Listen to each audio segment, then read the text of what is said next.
मैं जबी, welcome to एक रेसिपी।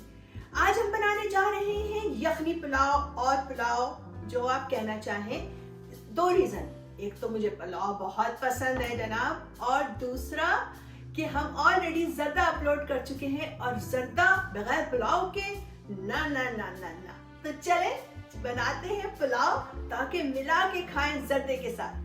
तो हमारा चिकन पुलाव में चूंकि चिकन बहुत जल्दी गल जाती है तो हम अपने पानी को पहले से उबाल लेते हैं और फिर उसके बाद मैं उसमें चिकन डालूंगी ताकि पानी में वो जो सारी हम मसाला जार डालते हैं ना उसकी खुशबू अच्छे से आ जाए, और फिर चिकन डाल के उसमें चिकन को डालेंगे और बॉईल करेंगे।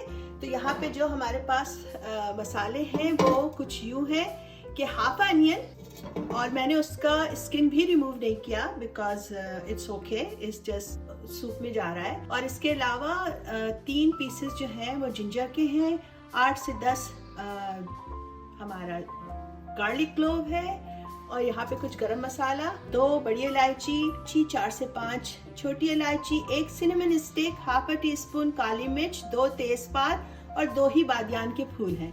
और इसके अलावा यहाँ पे जो पुलाव की खुशबू, 1 टीस्पून जीरा, 1.5 टेबल स्पून सौंफ एंड 1.5 टेबल स्पून धनिया। ये सारी चीज़ें हमारी इस देगची में जा रही हैं। और अब इसमें मैं 4 कप पानी डाल रही हूँ और इसका चूल्हा ऑन कर रही हूँ और इसको थोड़ी देर पकाएंगे। और यहाँ पे हम अपने दूसरी तैयारी करेंगे चिकन वगैरह बनाने की। तो अपनी देगची में डालते हैं हम ऑयल। देगची काफ़ी गर्म है, आवाज़ चटपट आ रही है। ये मैंने 3/4 कप ऑयल डाला है।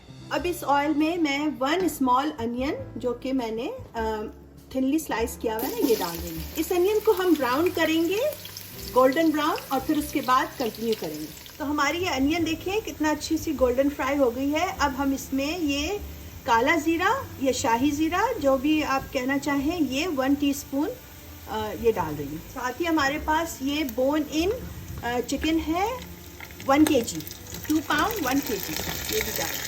अपनी चिकन को अनियन के साथ थोड़ी सी देर सॉटे करते जाएंगे और साथ साथ अपने दूसरे मसाले भी ऐड करते जाएंगे। और इसकी आंच जो है वो मीडियम हाई ही रखेंगे। तो ये जो पानी हमारा यहाँ पर बॉईल हो रहा था ना अपने सारे मसालों के साथ, अब मैं इसको छान रही हूँ और जो चीज़ें डिस्कार्ड करने की हैं वो डिस्कार्ड कर दूँगी और अपना पानी रिजर्व कर लूँगी।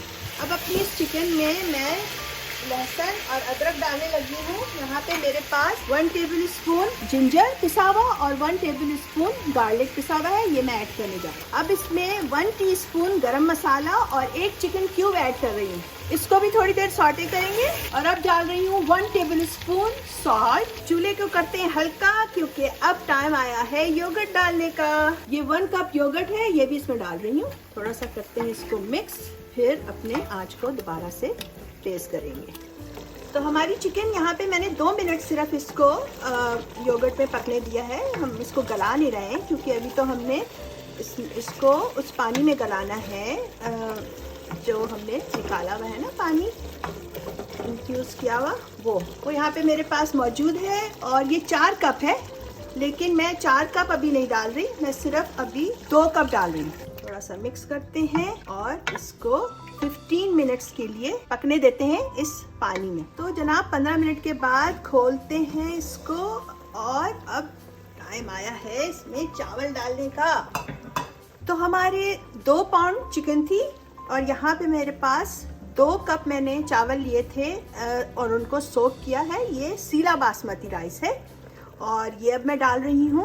और आपको याद है कि मैंने अपना कुछ वो जो फ्लेवरफुल वाटर है वो बचा के रखा हुआ था और सिर्फ हमने 2 कप डाला था। चावल और पानी का हिसाब कुछ ऐसा होता है कि जितने चावल होते हैं उसका ऑलमोस्ट डबल पानी डाला जाता है। ये जो 2 कप मेरे पास है ये मैं अब डालने लगी हूँ। आंच करते हैं तेज और पकाते हैं अपने, करते हैं ढक्कन बंद और वेट करते हैं इसके उबाल आने का। तो मीडियम हाई हीट पे मैं 4 मिनट से ढक्कन बंद करके चावल को पका रही हूँ और चावल जो है वो बिल्कुल राइट कंडीशन में जा रहे हैं इस वक्त। अभी भी हमारे पास पानी है और अगर पानी ज़्यादा भी हो जाए तो बहुत ज़्यादा फिक्र करने की ज़रूरत नहीं है, हम उसको तेज़ आंच पे ढक्कन खोल के इवेपोरेट कर सकते हैं। तो जनाब अब हम इसको आंच हमारी अभी भी मीडियम हाई है और ये अभी तक पक रहा है और अभी पानी है इसमें और चावलों में भी अभी कन्नी मौजूद है, अच्छी खासी कन्नी मौजूद है।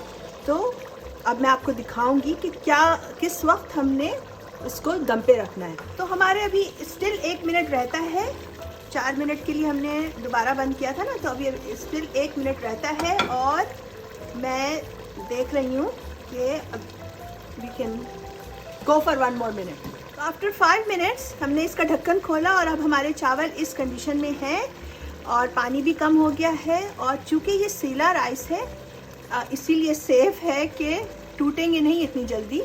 तो लेकिन अभी इनमें काफ़ी कन्नी मौजूद है, तो हमारा ये पानी का अमाउंट बिल्कुल सही है इन चावलों के लिए कि अब हम इनको दम पर रख दें। तो चूल्हा करते हैं लो बिल्कुल, ढक्कन को करते हैं बंद और इसको 30 मिनट्स के लिए दम पे छोड़ देते हैं। तो हमारा 30 to 40 मिनट्स पुलाव जो है वो दम पर था और जब पानी सारा इवेपोरेट हो जाए, चावल का दम कंप्लीट हो जाए, उसकी निशानी क्या है? एक तो ऑफ कोर्स पानी सारा गायब हो जाता है और दूसरा कि चावल अपनी जगह से राइज हो जाते हैं। यू कैन सी लिटरली कि चावल राइज हुए हुए। तो हमारा कुछ ऐसे ही 40 मिनट्स लगे हैं एक्चुअली। तो 40 मिनट्स के बाद हमारा पुलाव रेडी है और अब टाइम आया है इसको सर्विंग डिश में लगा। और ये हमारे टॉप पे से जा रहे हैं फ्राइड अनियन। तो अब टाइम आया है हमारे चिकन पुलाव को ट्राई करने का। चिकन पुलाव मैं इस तरह इसलिए बनाती हूँ कि चिकन चूंकि जल्दी गल जाती है, तो जो खुशबूदार सा पानी है इस तरह उसको ज़्यादा टाइम मिलता है अगर हम उसको अलग से बॉईल करें। तो चलें ट्राई करते हैं अपने यखनी पुलाव को, जो कि पूरे घर में बड़ी ज़बरदस्त सी खुशबू दे रहा है और मेरे मुंह में भी खूब पानी आ रहा है। और जैसा कि मेरी फ्रेंड कहती हैं कि पुलाव बनाए और जर्दा ना बनाए, it should be a crime. बनाया हुआ है ऑलरेडी। तो यहाँ पे मैं आपको जर्दे की रेसिपी की लिंक दे रही हूँ। अगर आपने जर्दे की रेसिपी नहीं देखी है तो जरूर देखें। पुलाव बनाएं साथ में जर्दा जरूर बनाएं। तो अब ये हम इसमें जर्दा भी साइड में जरूर डालेंगे भाई। इसका तो मजा ही और है जब आप एक बाइट जर्दा और एक बाइट पुलाव का जो खाते हैं ना, मजा आ जाता है। तो चूंकि हमारा पुलाव बहुत स्पाइसी नहीं होता, ये वाला जो मैंने बनाया जिस स्टाइल से स्पाइसी नहीं है, कोई भी मिर्च मसाला हमने इसमें मिर्च नहीं डाली है, तो स्पाइसी सा रायता तो बनता है। तो अब जनाब एक मजेदार सी बाइट होनी चाहिए, थोड़ा सा जर्दा, थोड़ा सा पुलाव विद रायता। यकीनन आपके मुंह में भी पानी आ रहा होगा। तो जल्दी से जाएं और पहले जाते जाते लाइक करते जाइएगा, फिर जाइए और बनाइए और खाइए और मजे उड़ाइए। पहले ट्राई करते हैं। कोर्स यखनी पुलाव तो होता ही बहुत टेस्टी है और हमारे इस तरीके से आप बेफिक्री से भी खा सकते हैं। कोई गरम मसाला मुंह में नहीं आएगा, क्योंकि बच्चों को आपको पता है कितने इरिटेट होते हैं जब उनके मुंह में गरम मसाला आ जाता है। तो इस तरीके से बेफिक्री के साथ खाएं, कोई गरम मसाला बॉदर नहीं करेगा। तो अब मैं आखिर में आपसे सिर्फ यही कहना चाहती हूँ कि हमारे खानों में मजा इंग्रेडिएंट से नहीं आता, प्यार और तवज्जो से आता है। So always cook with your heart. ऐसी और बहुत सारी मजेदार और दिलचस्प रेसिपीज के लिए आइंदा भी मिलते रहेंगे। उस वक्त तक के लिए इजाजत चाहती हूँ।